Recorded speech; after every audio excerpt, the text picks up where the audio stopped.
Welcome to Promote, Profit, Publish. I'm your host, Juliet Clark. Before we get started today, I want to remind you to go over to YouTube and subscribe to us on Superbrand Publishing.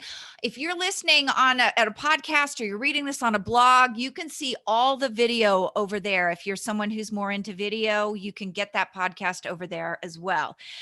Also, don't forget to go over and take the Promote, Profit, Publish quiz at www.promoteprofitpublishquiz.com. Find out if you're really ready to publish.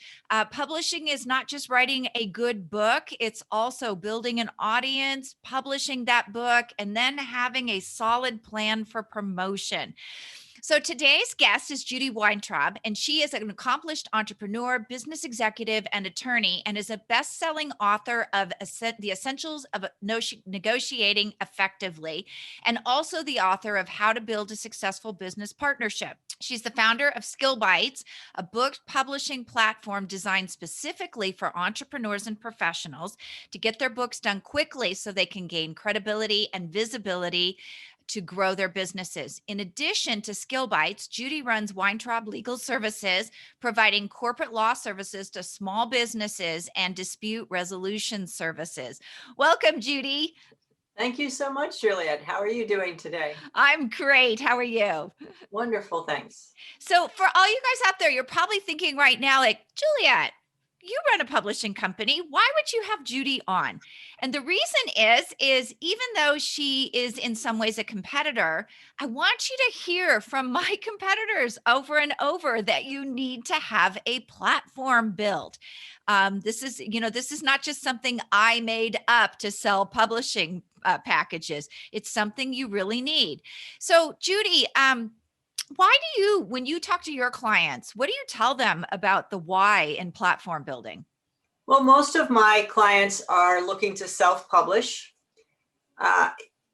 They need to have a platform because when their book comes out, they're going to need to let people know that their book is out, and their platform is a great way to develop that network of people to promote their book to. Now, they're not really necessarily looking to get any kind of return on investment from the sale of the book. In fact, most of them are giving the book away.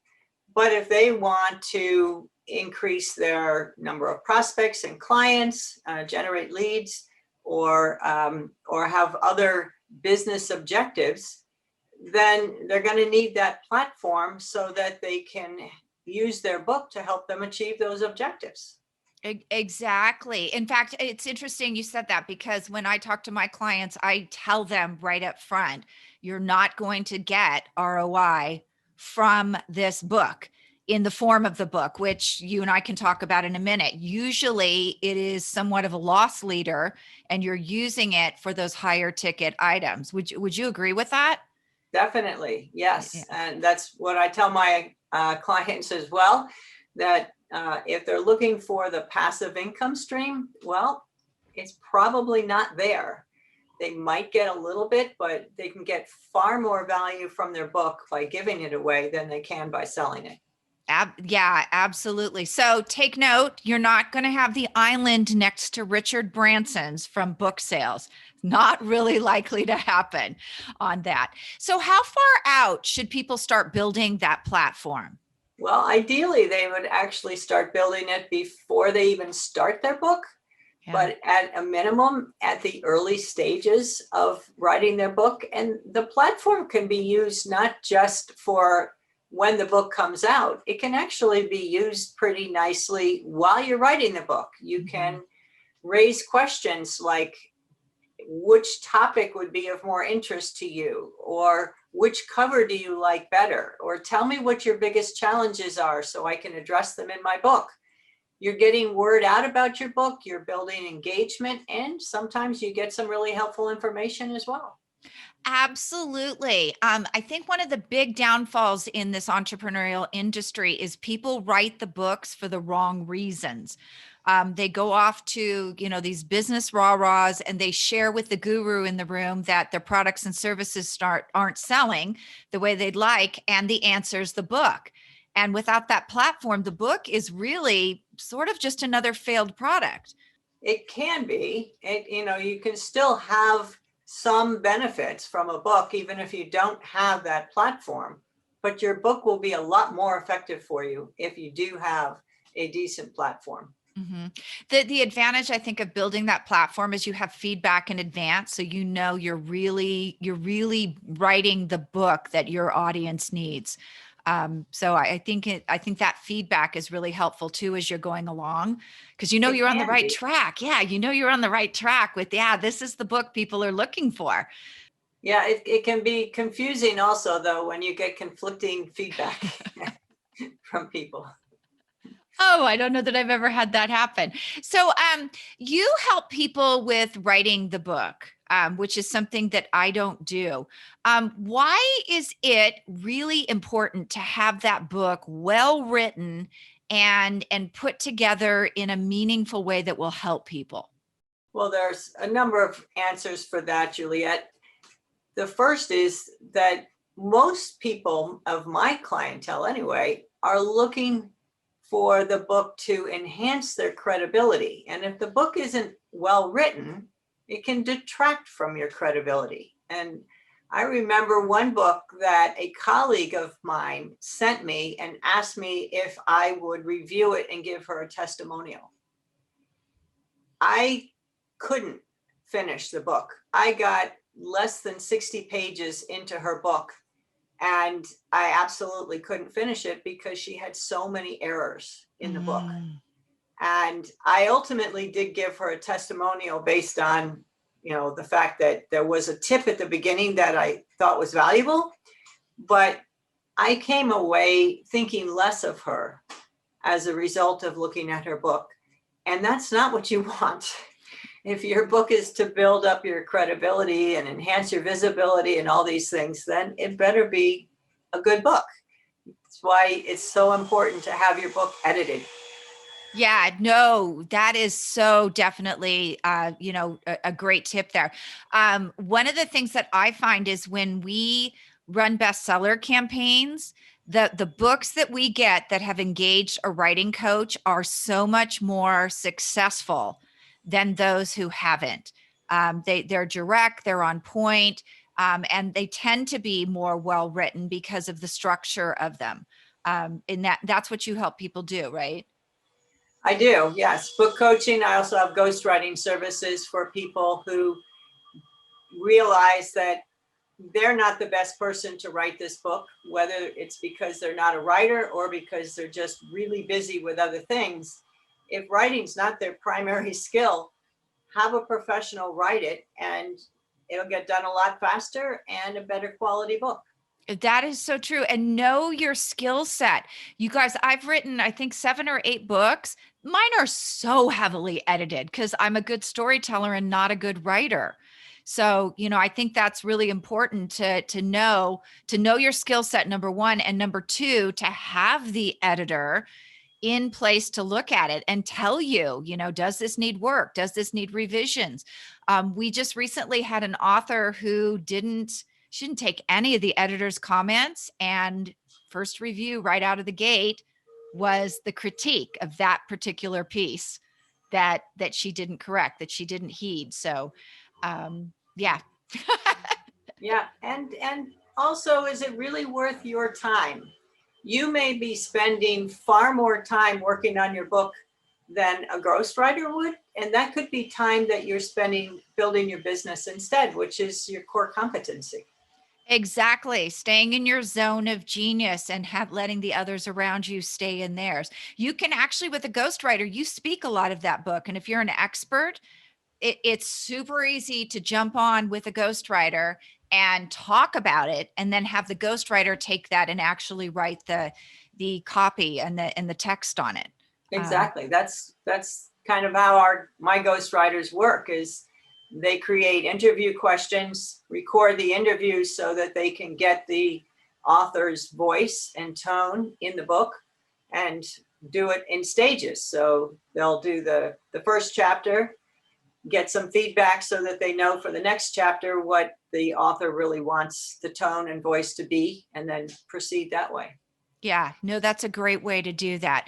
So you're getting ready. When is the point that you should start looking for a publisher? Because I think people typically they don't build the platform, they write the book, and then they start this whole process.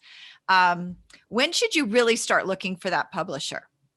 Well, I think it varies. If you can get started on the book yourself and get it pretty far along, you could start looking for the publisher when you are maybe somewhere in the range of 70% done with the book, so that everything is lined up for when the book is fully done. But if you need help with the writings of the book, or the outlining, or deciding on your topic, or things like that, then it makes more sense to be starting to look for that publisher or book coach early in the process. Yeah, yeah, I definitely agree with that. So because Judy's a lawyer, I'm going to throw something else in here. When you are talking to publishers and negotiating that contract, I always feel like it's very important to have somebody with integrity look it over, because if I'm an engineer, if I have an engineer speaking to me and they're speaking engineering speak, I'm probably not, what they're saying is going to sound good, but it might not be what I think it is. And I think there's a lot of that that goes on in the publishing world, where we have a language we speak, and when we sell these packages, they sound good, but what the author's hearing may not be what we're actually talking about. Would you agree with that? Because I think There, people should. right, there can be a disconnect.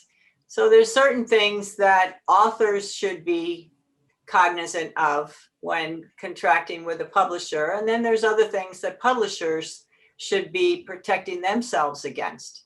Mhm. So, for instance, from the author's perspective, it's critical you want to own the copyright to your book.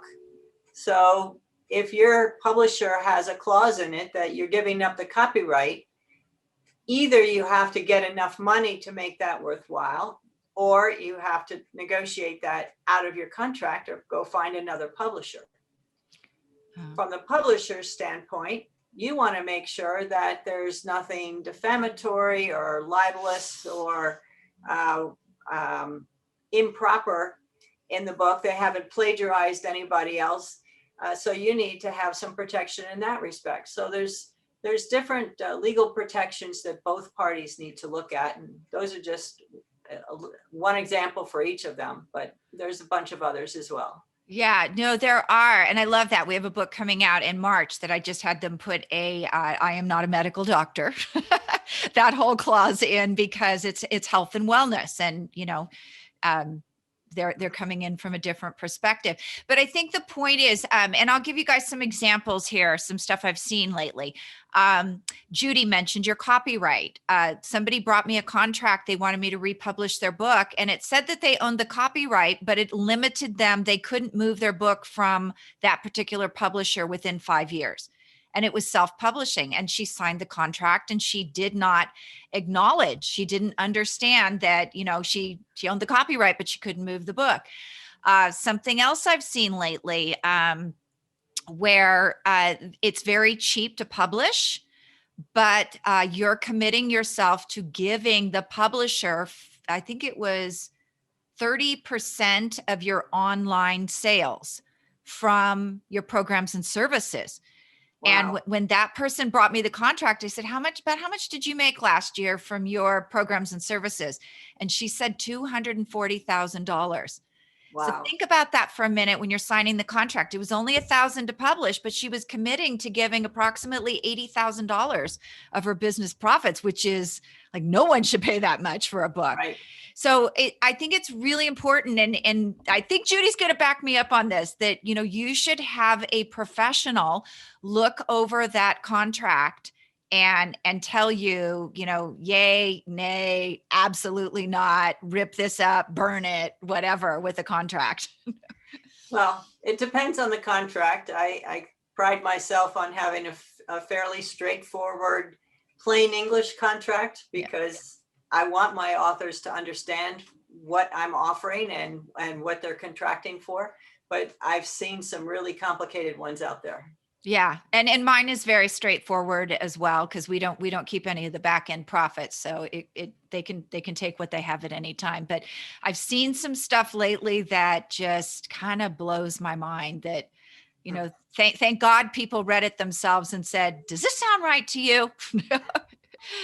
So Judy, this has been a great discussion. Where do we find you if we want to find out more about your publishing services, what you're up to, your writing services? Sure. Well, my website is a good resource. It's skillbites.net, skillbites.net. And email Judy at skillbites.net. That works too. Great, fantastic. Well, thank you for your time today. It's been a wonderful discussion, and I'm sure my audience got a lot out of it. Well, thank you so much for having me, Juliet.